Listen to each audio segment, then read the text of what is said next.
Hello hello hello hello hello hello hello hello. कैसे हो आप लोग? मैं हूं आपका अपना गोपाल यादव और मैं आप सभी को CLR एजुकेशन में स्वागत करता हूं। और very very warm and energetic good morning to all of you. तो लास्ट लेक्चर में हम लोगों ने रिफ्रैक्शन चालू कर दिया था, स्टार्ट कर दिया था, ठीक। और अभी मैंने लास्ट में ही बोला था कि इफ़ेक्ट्स ऑफ रिफ्रैक्शन पढ़ेंगे, ठीक। तो इफ़ेक्ट्स ऑफ रिफ्रैक्शन में हमें कुछ कुछ चीज़ें पढ़नी है जो हम लोग देखेंगे कि आखिर वो चीज़ें उस रिफ्रैक्शन का इफ़ेक्ट उन सब चीज़ों पे कैसे पड़ता है। जैसे मैंने कल ही बोला था कि अगर मान लीजिए आप किसी पेंसिल को ग्लास से भरा हुआ पानी में या हाफ पानी भी भरा हुआ रहेगा तो उसमें अगर पुट करते हो, डालते हो, तो उसका इमेज कैसा बनेगा, वो कहाँ दिखेगा। या मैंने कल एक और चीज़ आप लोगों को बताया था कि बाज जो बाज होता है वो हम लोगों से अच्छा रिफ्रैक्शन ऑफ लाइट जानता है। क्यों? क्योंकि मछली जो होती है उसको थोड़ा सा ऊपर दिखता है, फिर भी अटैक वो वर्चुअल इमेज ऑफ फिश को छोड़ करके रियल इमेज ऑफ मतलब रियल ऑब्जेक्ट यानी कि मछली को वो अटैक करता है, उसको शिकार करके ले जाता है। ओके, तो यही सब शिफ्ट यानी कि जो रिफ्रैक्शन का मेन इफेक्ट है वो है शिफ्ट, ठीक। तो हम लोग देखेंगे कि ये शिफ्ट होता कैसे है, ठीक। तो उसमें शिफ्ट, तो पहला हम लोग देखेंगे कि अगर हम लोग एक पेंसिल को या स्टिक को एक टब में या कोई भी ट्रांसपेरेंट ग्लास वगैरह में अगर हम लोग रखते हैं तो उसका इमेज कैसा बनेगा, ठीक। तो चलिए देखते हैं।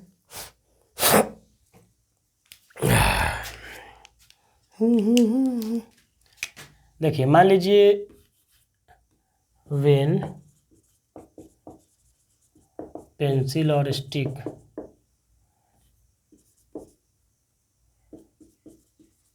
partly immersed in water, ठीक। जैसे तो देखिए इसको, इसमें देखेंगे क्या होगा। मान लीजिए ये हमारा टब है, ठीक। इसमें हम लोगों ने पानी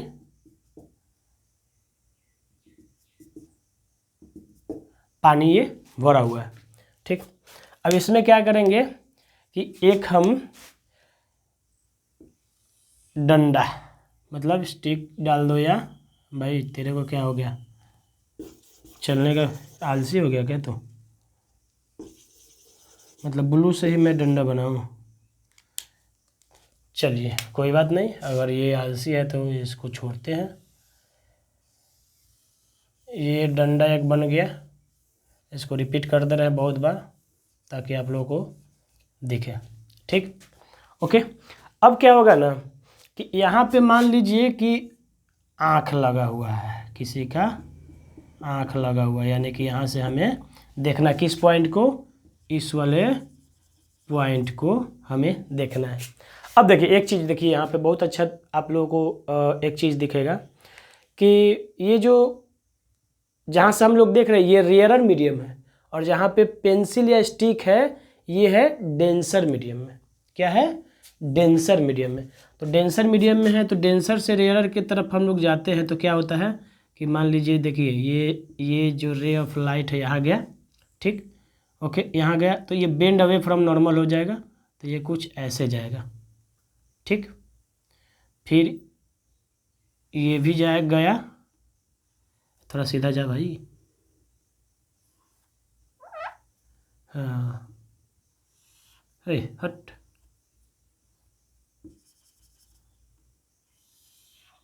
ठीक। ये भी कुछ ऐसे गया, ठीक। ऐसे जा रहा है हमारे। अब देखिए ये क्या होगा ना कि ऐसे गया तो ये थोड़ा पीछे जो है कुछ ऐसे यहाँ पे, हाँ ये ऐसे होता है, ठीक। और यहाँ पे हमें एक वर्चुअल इमेज दिखता है किस पॉइंट का, इस पॉइंट का। मान लीजिए ये ए पॉइंट है और इसको हम लोग बोल देते हैं ए डैश। शायद दिख रहा है कि नहीं आप लोगों को अच्छे से, हम भी देख लेते हैं। हाँ दिख रहा है, वर्चुअल दिख रहा है, तो ए डैश थोड़ा सा दिख रहा है, ठीक। तो ये होता है शिफ्ट, यानी कि पेंसिल का जो बॉटम पार्ट है यानी कि ए पार्ट है, हमें रियल में यहाँ पे है, बट हमें दिख कहाँ रहा है, यहाँ पे दिख कहाँ रहा है, यहाँ पे ए डैश के पास है, ठीक। ये क्यों होता है, ये शिफ्ट की वजह से होता है, ड्यू टू रिफ्रैक्शन शिफ्ट होता है। और उस शिफ्ट को हम लोग बोलते हैं नॉर्मल शिफ्ट। भाई उठ जा, नहीं चलेगा, एकदम ठान लिया है, नॉर्मल शिफ्ट, ठीक। चलो कोई बात नहीं, नॉर्मल शिफ्ट इसको बोलते हैं, ठीक। ऐसे ऐसे हम 3 एग्जाम्पल लेंगे, 3 या 4, ताकि आप लोगों का कॉन्सेप्ट थोड़ा अच्छे से बिल्डअप हो जाए, समझ में आ जाए कि हाँ एक्चुअली में कॉन्सेप्ट है क्या, ठीक। अब देखिए, एक तो ये केस हो गया। अब दूसरा केस हम लोग कॉइन वाले लेते हैं। दिल का दरिया बहेगा। देखिए अब क्या लेते हैं, फर्स्ट हो गया, सेकेंड लेते हैं कॉइन वाला, ठीक है। अब मान लीजिए यहाँ पे हम, ये कुछ है ब्लॉक टाइप का, इस पे कॉइन रखा हुआ, क्या रखा हुआ, कॉइन, तो कॉइन ही बन गया, ठीक। कॉइन रखा हुआ ताकि हमें दिख जाए कि हाँ यहाँ पे कॉइन है, ठीक। चलिए ये हो गया, ओके। और हम लोग देखेंगे कहाँ से, इधर से। तो चलिए इसमें भी पानी भर देते हैं,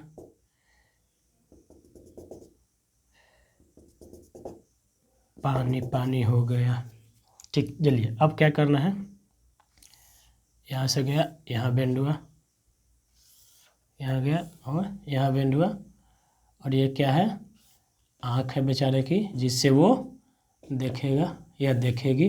आँख है, गंदा सा आँख बना दिया, आप लोग अपने हिसाब से अपना आँख बना लेना, ठीक ना। तो देखिए अब क्या होगा कि ये भी अब क्या करेगा कि पीछे लाइन को, एक वर्चुअल लाइन को छोड़ेगा, और अब हमें यहाँ पे कॉइन दिखना चालू होगा, ठीक ठीक। ये अब हमें कॉइन दिखना चालू हो गया, यानी कि देखिए कितना का शिफ्ट हो गया, यहाँ से यहाँ तक का शिफ्ट हो गया इसका। ये क्यों होता है, due to refraction of light. Due to refraction of light ये होता है बेटा, क्योंकि हम लोग जानते हैं ना कि डेंसर से रेयरर की तरफ जाते समय लाइट बेंड होगी। तो देखिए ये डेंसर है, ठीक, और ये क्या है, रेयरर है, ओके। तो डेंसर से रेयरर की तरफ जाते समय लाइट जो रे है वो अवे फ्रॉम नॉर्मल जाएगी। तो देखिए यहाँ पे ये नॉर्मल है, ये क्या है, नॉर्मल है, ये क्या है, नॉर्मल है, तो अवे फ्रॉम नॉर्मल जा रहा है, ठीक। और जब जाएगा तो पीछे एक धुआं फेंकते हुए जाएगा, जैसे रॉकेट जाता है ना आगे, रॉकेट लॉन्चिंग देखे हो, मिशन मंगल देखे हो ना, उसमें क्या होता है कि जब भी रॉकेट ऊपर जाता है तो नीचे धुआं फेंकता है, और न्यूटन थर्ड लॉ भी लगता है वहाँ पे, उसके वजह से वो जाता है। तो यहाँ भी क्या हो रहा है कि ये आगे बढ़ रहा है, पीछे धुआं फेंक रहा है, और जहाँ धुआं जा करके दोनों मिल जा रहा है वहाँ पे क्या हो रहा है, वर्चुअल इमेज ऑफ कॉइन बना रहा है, यानी कि ये कितना शिफ्ट है ऊपर वो हमें दिख रहा है। इसको थोड़ा सा बड़ा बना देते हैं कि हाँ यहाँ पे कॉइन दिखा है, ठीक हो गया। ये 2 एग्जाम्पल हो गए। एक तीसरा एग्जाम्पल एक और ले लेते हैं कि अगर हम लोग परपेंडिकुलरली देखें, ऊपर से आँख, यहाँ से आँख लगा के देखें, यहाँ से आँख अगर हम लोग लगा के देखें तो कैसा दिखेगा, यहाँ से, ठीक ना। ये आँख क्या है कि थोड़ा सा ओब्लिकली देख रहे थे, क्या देख रहे थे, ओब्लिकली देख रहे थे। अब देखिए जब वहाँ से आँख लगाएंगे तो इसका इमेज इधर बना देते हैं, इसको हटा देते हैं।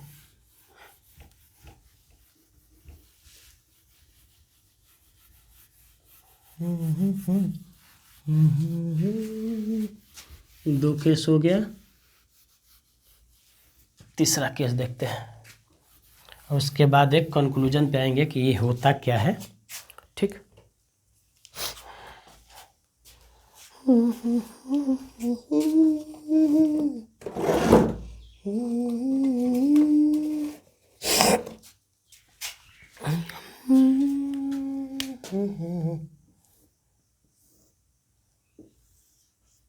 चलिए अब क्या है कि ये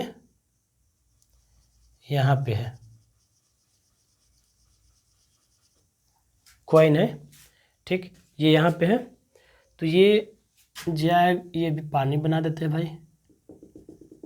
तो पानी नहीं बनाएंगे तो पानी बुरा मान जाएगा। ठीक, ये पानी बन गया। अब इससे क्या होगा ना कि यहाँ से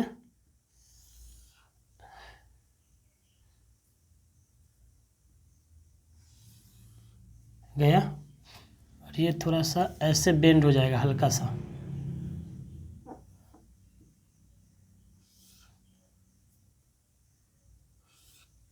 ठीक, और हल्का बेंड होगा तो ये लोग जो है थोड़ा सा ऐसे अपना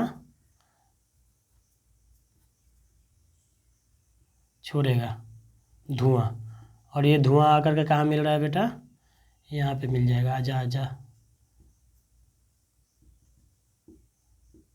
ठीक, यहाँ पे मिल गया। और अब हमें यहाँ पे एक वर्चुअल इमेज ऑफ इस कॉइन, ये कॉइन को कुछ ज़्यादा ही डार्क कर दिया। ये 10 रुपये वाला डॉलर, ये कॉइन है, डॉलर रखते हैं, डॉलर रखना ही तो कुछ बड़ा चीज़ रखने ना। डॉलर आजकल बहुत कीमती हो गया, रुपये को सस्ता कर दिया है, इसलिए क्या रखेंगे, डॉलर रखेंगे। बड़े चीज़ों को हम लोग देखेंगे, छोटे छोटे में क्या रखा है। ठीक, अब देखिए यहाँ पे, और आँख भी तो बनाना बाकी रह गया, आँख भी बनाना रह गया यहाँ पे। बाप रे, इस बार बड़ा सा आँख बनेगा। ठीक, लेंस टाइप का। ठीक, आँख दिख रहा है ना, आँख दिखना चाहिए। ये है आईब्रो। अब मेकअप मैन तो है नहीं कि अच्छा सा आँख बना दे। हम ठहरे फिजिक्स के टीचर। अच्छा, आधा ऊपर से कट गया, ठीक है कोई बात नहीं, आधा कट भी गया तो कोई बात नहीं है। ठीक, देखते हैं जो भी है, लेकिन दिख जाएगा। नीचे वाला पार्ट तो दिख ही रहा है। तो देखिए क्या हुआ, ये रे ऑफ लाइट गई, ये क्या है, वाटर है, और ये क्या है, एयर। ठीक, अब वाटर से एयर में जब गई किरण जा रही है ना, तो देखो थोड़ा सा अपना पाथ को क्या करी, किरण ने अपना पाथ को थोड़ा सा डेविएट की। क्यों? क्योंकि अवे फ्रॉम नॉर्मल जाना है ना, अवे फ्रॉम नॉर्मल जाएगा, डेंसर से रेयर की तरफ जाना है तो अवे फ्रॉम नॉर्मल जाएगा। अवे फ्रॉम नॉर्मल जाएगा तो पीछे क्या करेगा, थोड़ा सा धुआं फेंकेगा, और धुआं फेंकेगा, दोनों लाइन जो है जहाँ पे धुआं फेंका हुआ धुआं मिल गया वहाँ पे उसका क्या बन रहा है, वर्चुअल इमेज बन रहा है। ठीक, वर्चुअल इमेज बनने के लिए क्या हुआ कि जो ये रियल वाले जो लाइन है वो पीछे क्या हो रहा है, एक मतलब हमें प्रतीत होता है कि यहाँ से आ रहा है, कहाँ से, यहाँ से। ठीक, तो हमें प्रतीत कैसे होता है, पीछे से हम लोग मानते हैं कि एक धुआं इमेजिनरी लाइन, धुआं बोल रहा है यानी कि एक इमेजिनरी धुआं, वो मत समझ लेना जो रॉकेट रियली में जो फेंकता है वो यहाँ भी फेंक रहा है, ऐसा कुछ नहीं भाई। मैं सिर्फ समझाने के लिए और आप लोगों को कोरिलेट करने के लिए मैंने बोला कि जैसे रॉकेट ऊपर जाते समय नीचे पीछे धुआं फेंकता है ना, वैसे ही ये जो लाइन है जो बेंड होती है तो पीछे एक इमेजिनरी लाइन को छोड़ते जाता है, और जहाँ पे भी ये दोनों इमेजिनरी लाइन मिलते हैं वहाँ पे एक वर्चुअल इमेज बनता है। और देखिए इस जो डॉलर है, डॉलर, ये डॉलर मैंने कॉइन नहीं लिया, डॉलर लिया है ये, लेकिन डॉलर तो इसमें भी होता है ना, नोट में भी, उनका भी डॉलर नोट में भी, कॉइन में भी होता है क्या, पता नहीं, जो भी है देख लो, कॉइन ही रख लेते हैं। 20 रुपये वाला कॉइन आ गया आजकल। ठीक, ये हो गया, तो ये बन गया यहाँ पे वर्चुअल इमेज। तो देखिए अब क्या है ना कि ये कॉइन जो है यहाँ था इसका रियल, लेकिन अब क्या है यहाँ पे शिफ्ट हो गया। तो देखिए यहाँ पे दो चीज़ है। अब हम आपको एक पॉइंट बताते हैं, ये हो गया, ये जो है ना बेटा यहाँ पे लाइन डार्क कर देते हैं। ठीक, डार्क इसलिए कर देते हैं कि आपको दिखे। देखिए अब इसको हम लोग क्या बोलेंगे कि ये जो है ये कॉइन का रियल डेप्थ है। क्या है, रियल डेप्थ,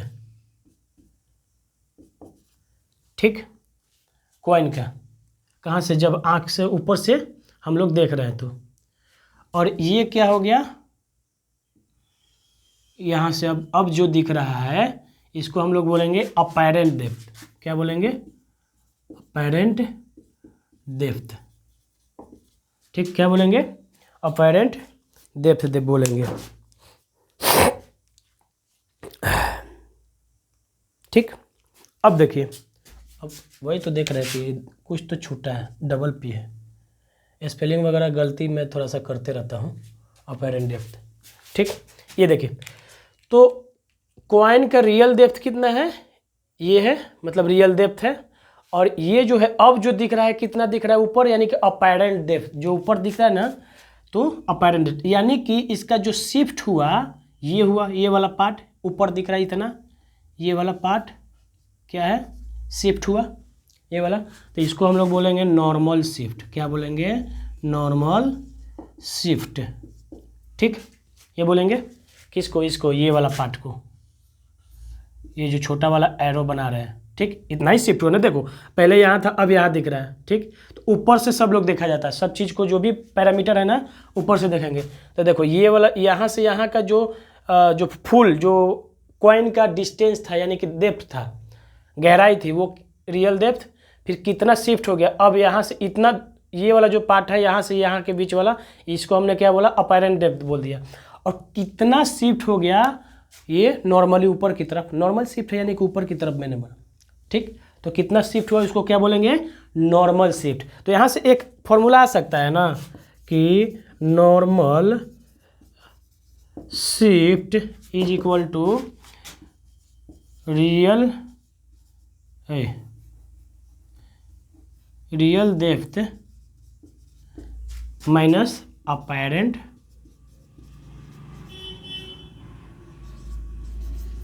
डेप्थ, यही होगा, समझ में आई बात। यहाँ पे थोड़ा सा नोट करके इसको हाईलाइट कर दिया जाए, यहाँ पे थोड़ा सा नोट करके इसको हाईलाइट मैंने कर दिया कि नॉर्मल शिफ्ट क्या हो गया बेटा, कि real depth upon apparent depth को, हमने रियल डेप्थ में से अपैरेंट डेप्थ को अगर हम लोग माइनस कर देते हैं तो क्या हो जाएगा, हमारा ये वाला आ जाएगा ना, सिंपल मैथमेटिक्स बेटे, सिंपल मैथमेटिक्स जो तुम लोग पढ़े हो ना, सिंपल एकदम जोड़ घटाव वाला, ये अगर पूरा का रियल डेप्थ है, इसमें से अपैरेंट डेप्थ दे दिया तो नॉर्मल डेप्थ इतना ही बचेगा ना, यानी कि डेप्थ, रियल डेप्थ में से अपैरेंट डेप्थ को अगर हम लोगों ने माइनस कर दिया, घटा दिया, तो हमारे पास क्या आ गया, नॉर्मल शिफ्ट आ गया। और नॉर्मल शिफ्ट ही क्या है हमारा, ड्यू टू क्या होता है, ये रिफ्रैक्शन होता है, ड्यू टू क्या होता है, रिफ्रैक्शन। जब वन मीडियम से दूसरे मीडियम में रे ऑफ लाइट यानी कि किरण गुजरती है तो अपना पाथ को चेंज करती है।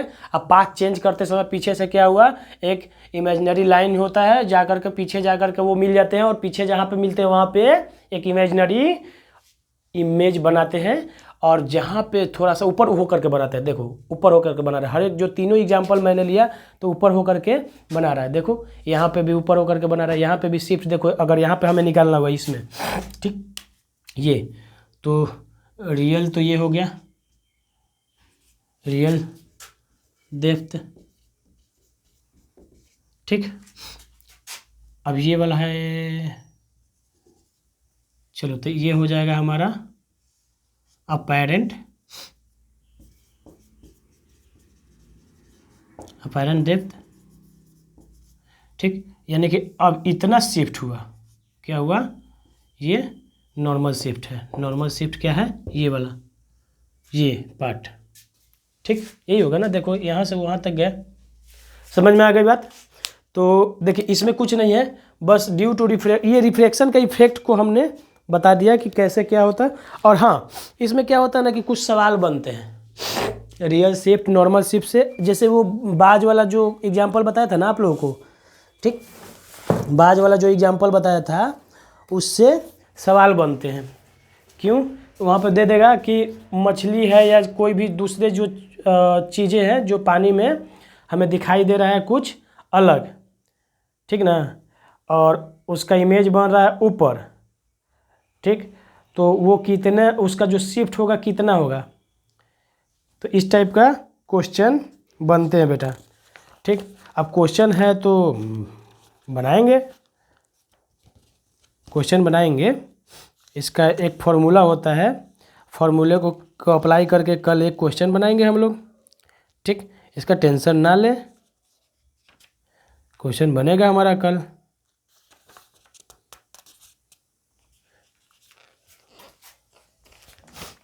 अब देखते हैं, ये तो टॉपिक हमारा हो गया। अब देखते हैं हम स्नेल्स लॉ और ये rules of laws of refraction देखेंगे। लॉज ऑफ रिफ्रैक्शन देखते हैं। ये आई होप कि ये सब normal shift, real depth, apparent depth, ये सब आपको समझ में आ गया होगा। इसमें कुछ नहीं है, एक रे ऑफ लाइट जब जाएगी डेंसर से रेयरर की तरफ तो क्या करे। अच्छा हाँ, एक और चीज़, अगर मान लीजिए कि जा रहा होगा रेयरर से डेंसर की ओर, रेयरर से डेंसर की ओर अगर जाएगा तो इमेज कैसा बनाएगा और कहाँ बनाएगा, ये आप लोगों का होमवर्क है। और आप लोग कमेंट करके बताइएगा, आप लोग कमेंट करके बताइएगा कि अगर रेयर, जैसे ये तो डेंसर से रेयर की तरफ जा रहा है तो ये तो दिख रहा है कि यहाँ पे बन गया। लेकिन अब मान लीजिए कि रे ऑफ लाइट ऐसे आए, रे ऑफ लाइट रेयरर से डेंसर की ओर आया। ठीक, तो इसका इमेज कहाँ बनेगा और कैसा बनेगा, मतलब उसका शिफ्ट किधर रहेगा। ठीक, ऊपर रहेगा या नीचे रहेगा। तो ये आपका होमवर्क है और आप लोग हमें बताइएगा कमेंट सेक्शन में। ठीक ना, तब तक हम लोग आगे बढ़ते हैं इसमें। तब तक हम लोग क्या करेंगे, आगे बढ़ते हैं, टॉपिक को आगे बढ़ाया जाए।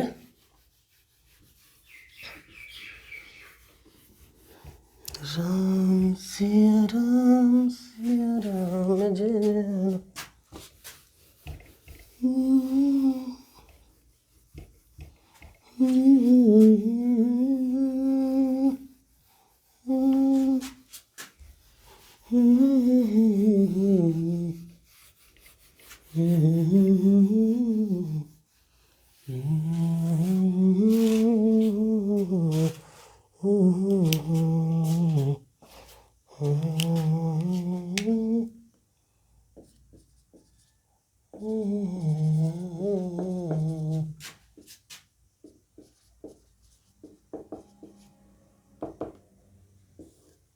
देखिए लॉज ऑफ रिफ्लेक्शन है इसमें। देखिए जैसे लॉज ऑफ रिफ्लेक्शन था वैसे ही लॉज ऑफ रिफ्लेक्शन है। इसमें थोड़ा सा डिफरेंस क्या है कि रिफ्लेक्शन में हम लोगों ने देखा था कि angle of i is equal to angle of r, और मतलब ये incident reflected ray normal to normal क्या होता था, एक ही प्लेन पे होता था। तो देखिए यहाँ पे भी एक लॉ जो है सेम रहेगा, एक लॉ जो incident ray, refracted ray and normal to the point lie on a same plane. तो पहला जो रूल रहेगा, लॉ रहेगा इसका, तो वो सेम रहेगा। बट दूसरा जो है थोड़ा सा डिफरेंट है और वही हमें जानना इम्पोर्टेंट है और बहुत काम की चीज़ है बेटा, बहुत काम की। मैक्सिमम जो चीज़ें हैं इस चैप्टर में उसी से डिसाइड होते हैं। तो चलिए पहला हम लोग जो लॉ है उसको लिखते हैं। तो इंसिडेंट रे, बाबू रुक जा, डेंट रे, refracted ray, refracted ray and normal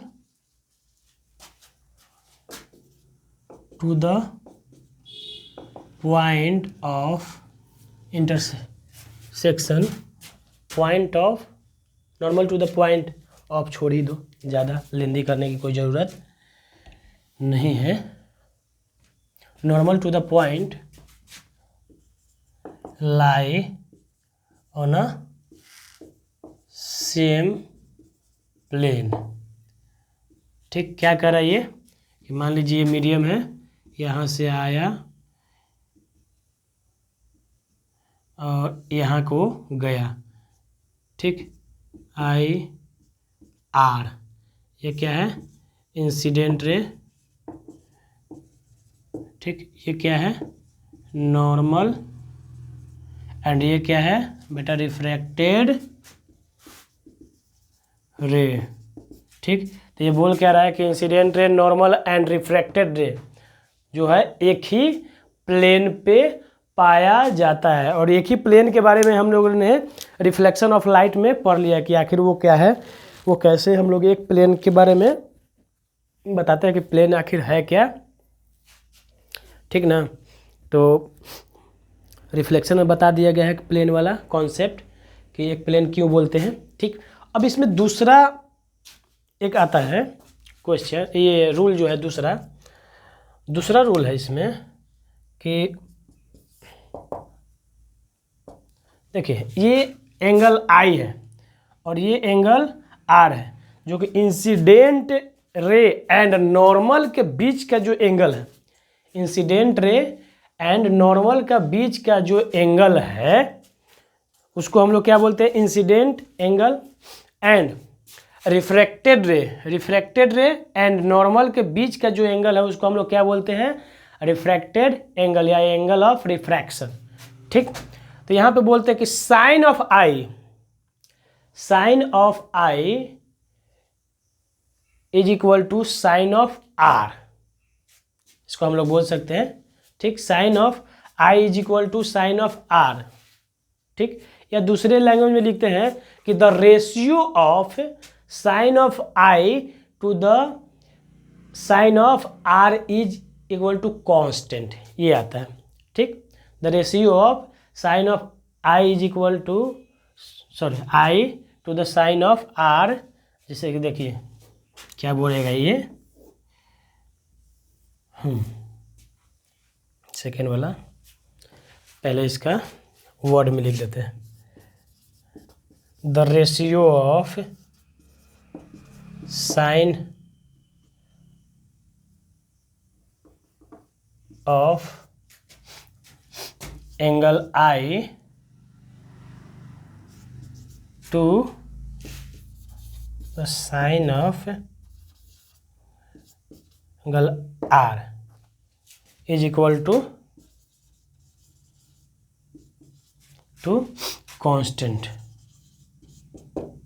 constant, ये बोला है इसने सेकेंड लॉ। ठीक ना, सेकेंड लॉ ये बोला है। इसका मतलब क्या होता है कि जो साइन आई है उसको डिवाइड कर देंगे किससे साइन आर से, उस इक्वल किससे करेंगे कोई कांस्टेंट से, कांस्टेंट कुछ भी ले सकते हैं, और उसको बाद में जाकर के हम लोग बोलेंगे रिफ्रैक्टिव इंडेक्स जाकर के बोलेंगे। अरे भाई आज इतना गर्मी क्यों हो रही, कुछ ज़्यादा ही गर्मी है गर्मी।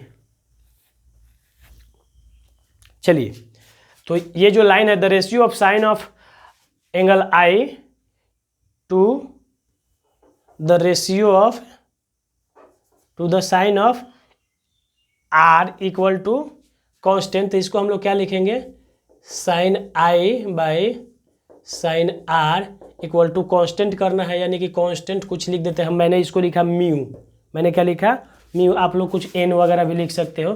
ठीक, ये हो गया, ओके, ये हो गया म्यू, इसी को हम लोग बोलेंगे कांस्टेंट। क्या बोलेंगे कांस्टेंट, मैंने म्यू ले लिया।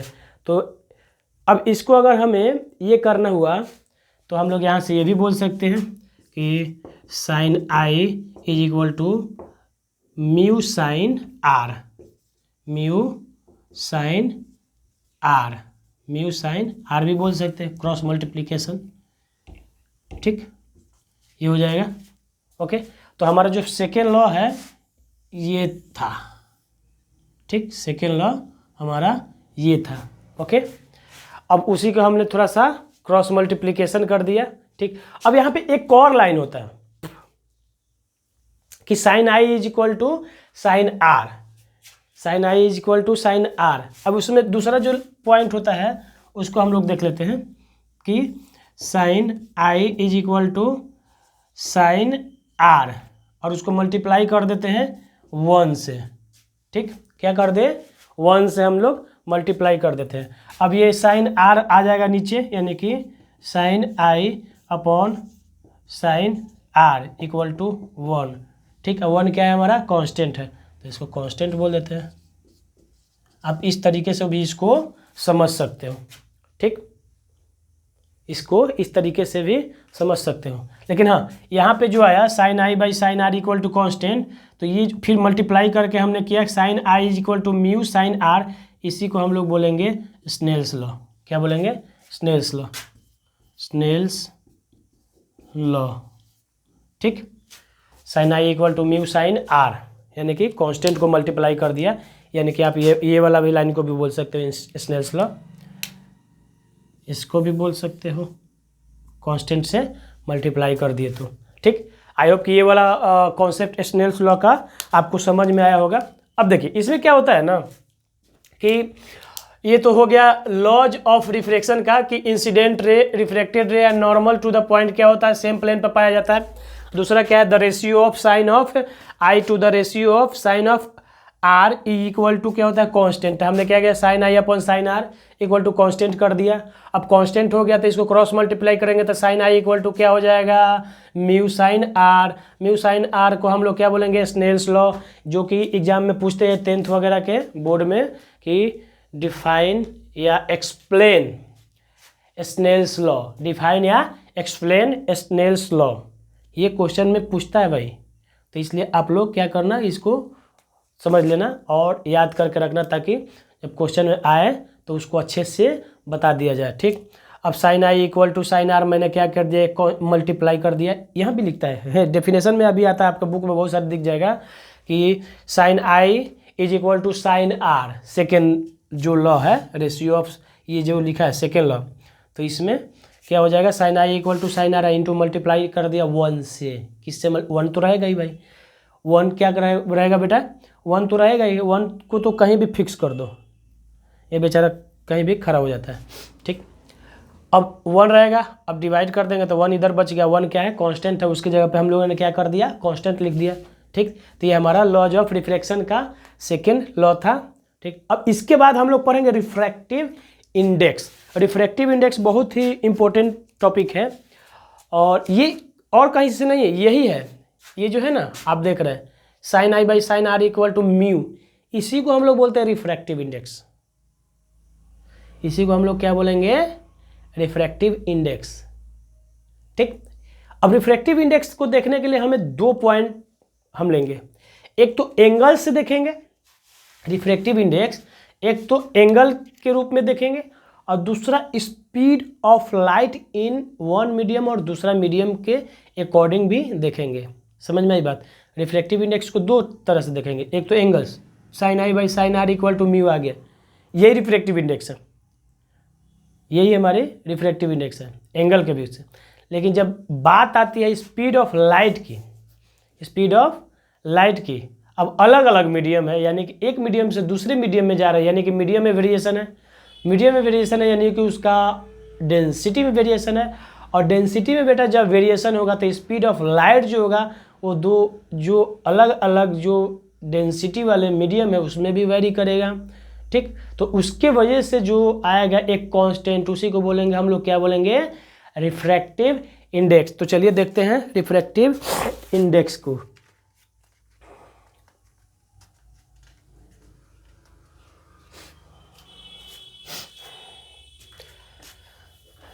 रिफ्रैक्टिव इंडेक्स,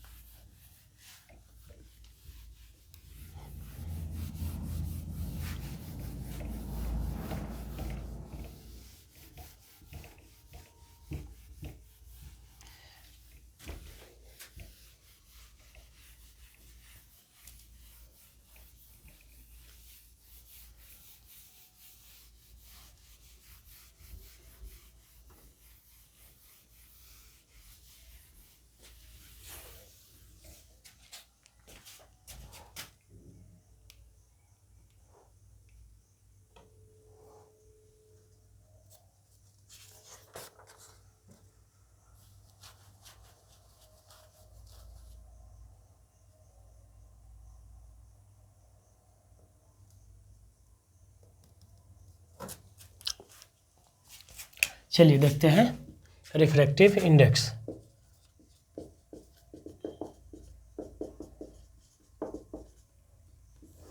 ठीक। इसको हम म्यू से या एन से भी डिनोट करते हैं। ठीक, ये एक्चुअली रिफ्रैक्टिव इंडेक्स है क्या, ये समझते हैं। रिफ्रैक्टिव इंडेक्स को सिंपली एकदम सिंपल लैंग्वेज में अगर समझना है तो ये बेंडिंग एबिलिटी ऑफ मीडियम होता है। Light bending ability of medium क्या होता है बेटा? Light bending ability. मान लीजिए वैक्यूम से कोई मीडियम में जा रहा है, किस चीज़ से? वैक्यूम से, जहाँ एयर नहीं है। या सिंपली मान लीजिए, चलिए वैक्यूम को छोड़ते हैं, सिंपली मान लीजिए कि एयर से ग्लास में जा रहा है। ठीक, तो एयर से ग्लास में जाते समय क्या होता है कि एयर का डेंसिटी होता है रेयरर, यानी कि कम होता है। ग्लास का डेंसिटी क्या होता है? ज़्यादा होता है। ठीक, तो जैसे ही कम डेंसिटी से ज़्यादा डेंसिटी की ओर जाते हैं तो लाइट में बेंडिंग होती है। अब वो बेंडिंग कितना हुआ, समझ में आ रही बात? वो बेंडिंग ऑफ लाइट कितना हुआ, वो ग्लास जो है उस लाइट को कितना बेंड कर सकता है, ग्लास के पास कितना एबिलिटी है उस लाइट को बेंड करने का, उसी को हम लोग बोलते हैं refractive index of that medium. फिर से सुन लो, एक्चुअल में जो इसका मीनिंग जो होता है, फॉर्मूले वगैरह तो निकल जाएगा, डेफिनेशन है उसके फॉर्मूले, उसमें कोई बड़ी चीज़ नहीं बेटा। समझने वाली बात है कि रिफ्रैक्टिव इंडेक्स होता क्या, उसका मतलब क्या होता है, समझ में आई बात? मतलब क्या होता है? मतलब होता है कि bending ability of medium, light का बेंडिंग एबिलिटी, वो मीडियम से गुजरेगी तो वो मीडियम उस लाइट को कितना हद तक बेंड करेगा, कम बेंड करेगा या ज़्यादा बेंड करेगा। समझ में आई बात? तो उसी को, जो बेंडिंग एबिलिटी को जो मेजर करने का जो एक पैरामीटर है, कांस्टेंट है, उसी को हम लोग क्या बोलेंगे? Refractive index. तो पहले इसका डेफिनेशन सिंपल सा लिख देते हैं रिफ्रैक्टिव इंडेक्स का, कि एकदम जो अभी समझे हैं, द बेंडिंग एबिलिटी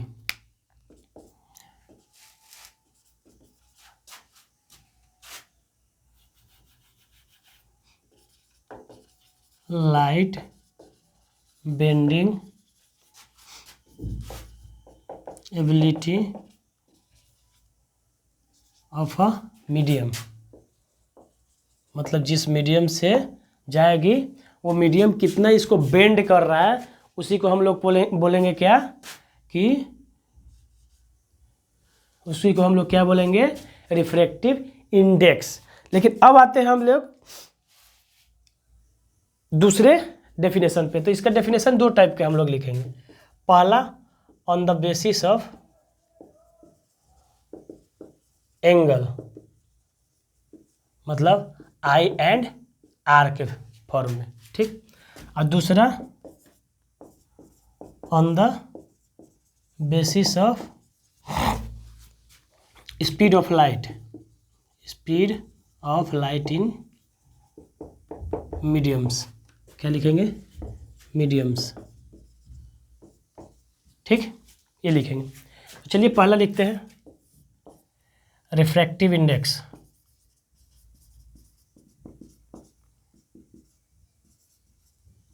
ठीक, तो पहला हमारे पास क्या था, इसको लिख देते हैं mu. Mu the ratio of sine I to the ratio of sine are, ratio of sine i is equal to ratio of sine r. ठीक, इसको हम लोग न्यूमेरल फॉर्म में कैसे लिखेंगे? तो mu equal to sine I upon sine are, ये हमारा क्या हो जाएगा? रिफ्रैक्टिव इंडेक्स हो जाएगा on the basis of angle, जो कि अभी हम लोगों ने निकाला था ना स्नेल्स लॉ वाला। अभी हम लोगों ने लॉज ऑफ रिफ्रैक्शन का जो सेकेंड लॉ था यही था। ठीक, अब दूसरा निकालते हैं। दूसरा फॉर्म ये वाला, on the basis of speed of light. तो चलिए रिफ्रैक्टिव इंडेक्स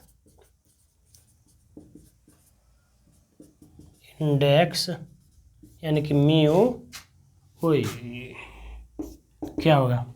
ठीक, the ratio of speed of light in different medium. The ratio of speed of light in different medium. क्या बोलेंगे? The ratio of speed of light in different medium. लिख देते हैं इसको definition के फॉर्म में. The ratio of speed of light in different medium. In different medium. चलिए ये हो गया एकदम छोटा सा इजी डेफिनेशन, एकदम छोटा और इजी डेफिनेशन. इससे छोटा हम लोग नहीं कर सकते.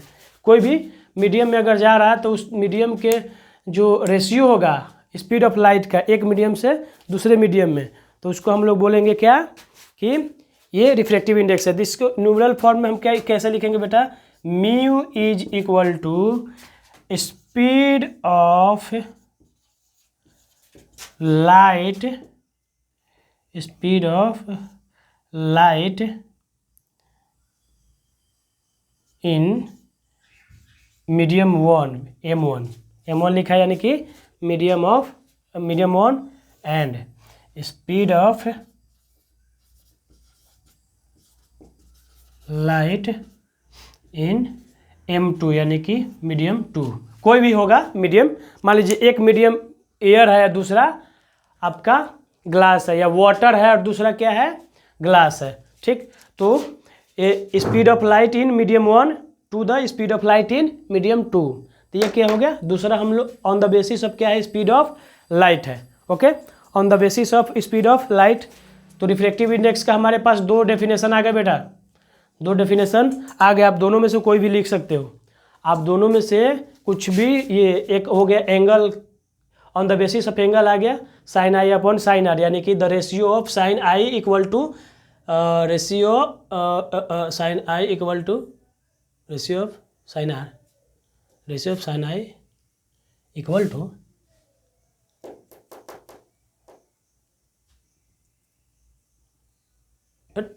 इक्वल नहीं होगा,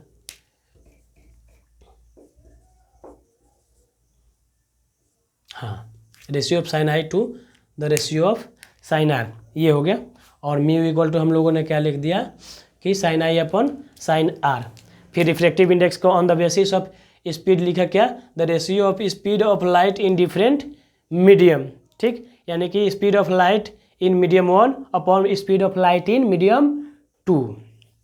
अब देखिए यहाँ पे कुछ टॉपिक है दो तरह के. रिफ्रैक्टिव इंडेक्स को दो पार्ट में बांटा इन्होंने, एक एब्सोल्यूट रिफ्रैक्टिव इंडेक्स और एक relative refractive index. Absolute refractive index और रिलेटिव रिफ्रैक्टिव इंडेक्स. तो चलिए देखते हैं भाई, ये भी देख लेते हैं.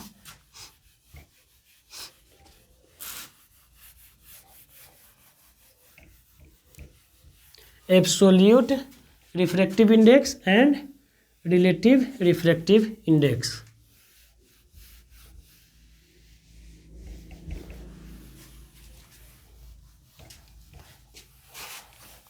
चलिए लिखते हैं.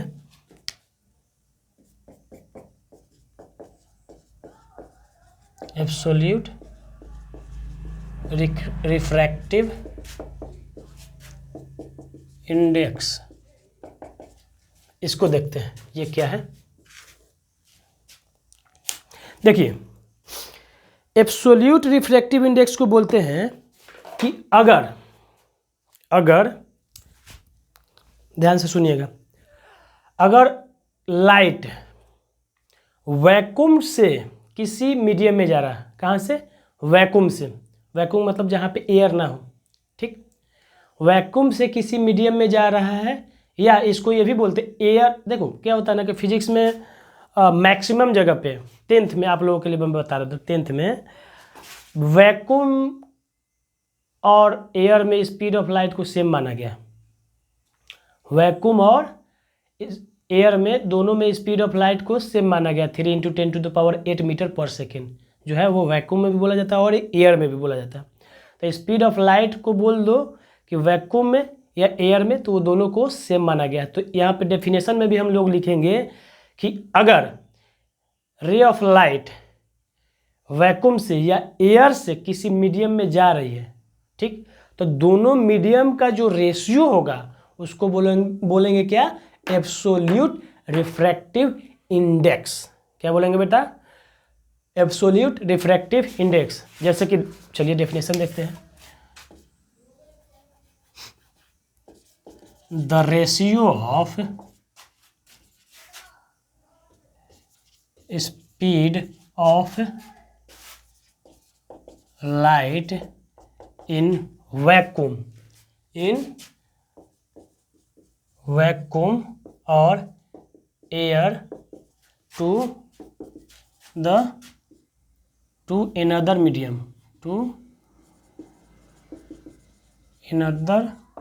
medium is called absolute refractive index। absolute refractive index।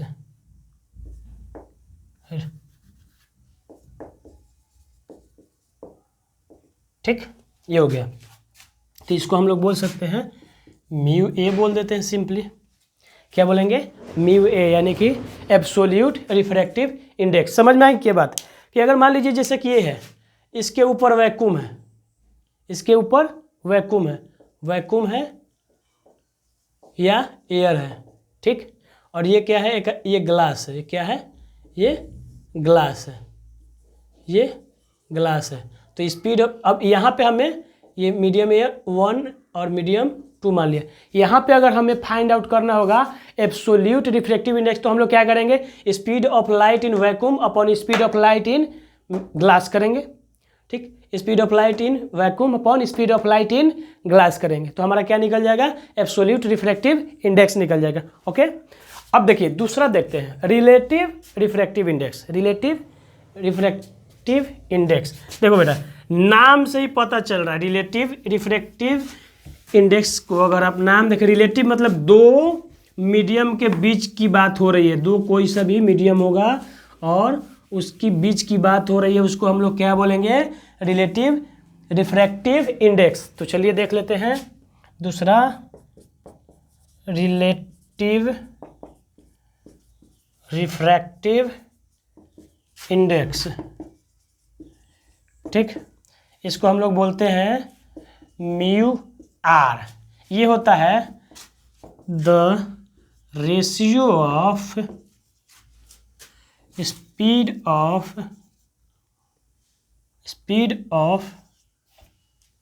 Medium 1 to another, medium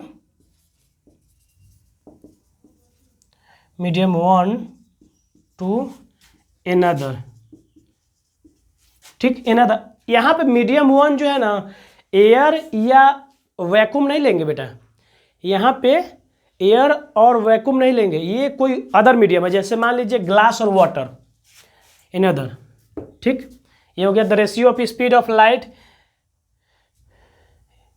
in speed of light. Speed of light कहाँ लिखा? मैंने नहीं लिखा, चलो, speed of light in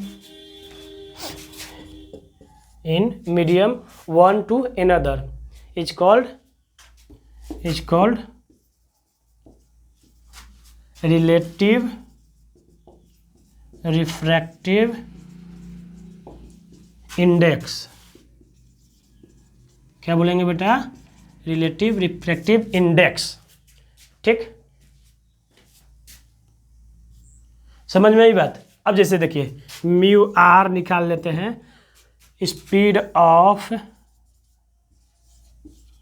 light, ये वाला जो है ना मीडियम 1, यहाँ पे वैक्यूम लिखाएगा और यहाँ ये इसमें पहले वाला में, लेकिन यहाँ पे speed of light in medium 1, ठीक, upon speed of light in medium 2, ये होगा इसका फॉर्मूला। अब देखिए स्पीड मीडियम 1 यानी कि मान लेते हैं एयर, क्या होगा? एयर नहीं, वाटर।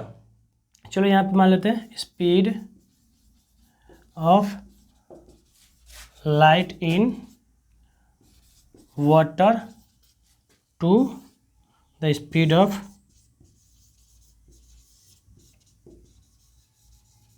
Light in glass.